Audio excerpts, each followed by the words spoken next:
Chapter 7. The All in All. While all is in the all, it is equally true that the all is in the all. To him who truly understands this truth hath come great knowledge. The Kybalion. How often have the majority of people heard repeated the statement that their deity, called by many names, was all in all? And how little have they suspected the inner occult truth concealed by these carelessly uttered words? The commonly used expression is a survival of the ancient Hermetic maxim quoted above, as the Kybalion said, "To him who truly understands this truth hath come great knowledge." And this being so, let us seek this truth, the understanding of which means so much. In this statement of truth, this Hermetic maxim is concealed one of the greatest philosophical, scientific, and religious truth. We have given you the Hermetic teaching regarding the mental nature of the universe, the truth that the universe is mental, held in the mind of the all. As the Kybalion says in the passage quoted above, all is in the all. But note also the correlated statement that it is equally true that the all is in the all. This apparently contradictory statement is reconcilable under the law of paradox. It is, moreover, an exact Hermetic statement of the relation existing between the all and its mental universe. We have seen how all is in the all. Now let us examine the other aspect of the subject. The Hermetic teachings are to the effect that the all is immanent in remaining within, inherent abiding within its universe, and in every part, particle, unit, or combination within the universe. This statement is usually illustrated by the teachers by a reference to the principle of correspondence. The teacher instructs the students to form a mental image of something, a person, an idea, something having a mental form. The favorite example being that of the author or dramatist forming an idea of his characters, or a painter or sculptor forming an image of an ideal that he wishes to express by his art. In each case, the student will find that while he imagines has its existence, and being solely within his own mind, yet he, the student, author, dramatist, painter, or sculptor, is, in a sense, immanent in, remaining within, or abiding within, the mental image also. In other words, the entire virtue, life, spirit of reality in the mental image is derived from the immanent mind of the thinker. Consider this for a moment until the idea is grasped. To take a modern example, let us say that Othello, Iago, Hamlet, Lear, Richard III existed merely in the mind of Shakespeare at the time of their conception or creation.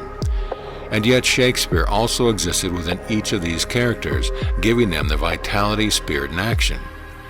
Whose is the spirit of the characters that we know as Micawber, Oliver Twist, Uriah Heep? Is it Dickens, or have each of these characters a personal spirit independent of their creator? Have the Venus of Medici, the Sistine Madonna, the Apollo Belvedere spirits and reality of their own, or do they represent the spiritual and mental powers of their creators? The law of paradox explains that both propositions are true viewed from the proper viewpoints. Micawber is both Micawber and yet Dickens, and again, while Micawber may be said to be Dickens, yet Dickens is not identical with Micawber. Man, like Micawber, may exclaim, "The spirit of my Creator is inherent within me, and yet I am not He." How different from this the shocking half-truth so vociferously announced by certain of the half-wise who fill the air with their raucous cries of, "I am God." Imagine poor Micawber or the sneaky Uriah Heep crying, "I am Dickens," or some of the lowly clods in one of Shakespeare's play grandiloquently announcing that, "I am Shakespeare." The all is in the earthworm, and yet the earthworm is far from being the all. And still the wonder remains that though the earthworm exists merely as a lowly being, created and having its being solely within the mind of the all, yet the all is immanent in the earthworm, and in the particles that go to make up the earthworm. Can there be any greater mystery than this of all in the all and the all in all? The student will, of course, realize that the illustrations given above are necessarily imperfect and inadequate, for they represent the creation of mental image in finite minds, while the universe is a creation of infinite mind, and the difference between the two poles that separates them. And yet it is merely a matter of degree. The same principle is in operation, The principle of correspondence manifests in each as above, so below, as below, so above. And in the degree that man realizes the existence of the indwelling spirit immanent within his being, so will he rise in the spiritual scale of life. This is what spiritual development means, the recognition, realization, manifestation of the spirit within us. Try to remember this last definition, that of spiritual development. It contains the truth of true religion. There are many planes of being, many subplanes of life, many degrees of existence in the universe, and all depend upon the advancement of being in the scale, of which scale the lowest point is the grossest matter, the highest being separated only by the thinnest division from the spirit of the all. And upward and onward along this scale of life everything is moving. All are on a path whose end is the all. All progress is a returning home. All is upward and onward, in spite of all seemingly contradictory appearances. Such is the message of the illumined. The Hermetic teachings concerning the process of the mental creation of the universe are that at the beginning of the creative cycle, the all, in its aspect of being, projects its will toward its aspects of becoming, and the process of creation begins. It is taught that the process consists of the lowering of vibration until a very low degree of vibratory energy is reached, at which point the grossest possible form of matter is manifested. This process is called the stage of involution, in which the all becomes involved or wrapped up in its creation. This process is believed by the Hermeticists to have a correspondence to the mental process of an artist, writer, or inventor, who becomes so wrapped up in his mental creation as to almost forget his own existence, and who for the time being almost lives in his creation. If instead of wrapped we use the word rapt, R-A-P-T, perhaps we will give a better idea of what is meant. This involuntary stage of creation is sometimes called the outpouring of the divine energy, just as the evolutionary state is called the indrawing. The extreme pole of the creative process is considered to be the furthest removed from the all, while the beginning of the evolutionary stage is regarded as the beginning of the return swing of the pendulum of rhythm, a coming home idea being held in all in the Hermetic teaching. The teachings are that during the outpouring, the vibrations become lower and lower until finally the urge ceases and the return swing begins. But there is this difference that while in the outpouring the creative forces manifest compactly and as a whole, yet from the beginning of the evolutionary or indrawing stage there is manifested the law of individualization, that is, the tendency to separate into units of force, so that finally that which left, the all, as individualized energy returns to its source as countless highly developed units of life, having risen higher and higher in the scale by means of physical, mental, and spiritual evolution. The ancient Hermeticists used the word meditation in describing the process of the mental creation of the universe in the mind of the all. The word contemplation also being frequently employed, but the idea intended seems to be that of the employment of the divine attention.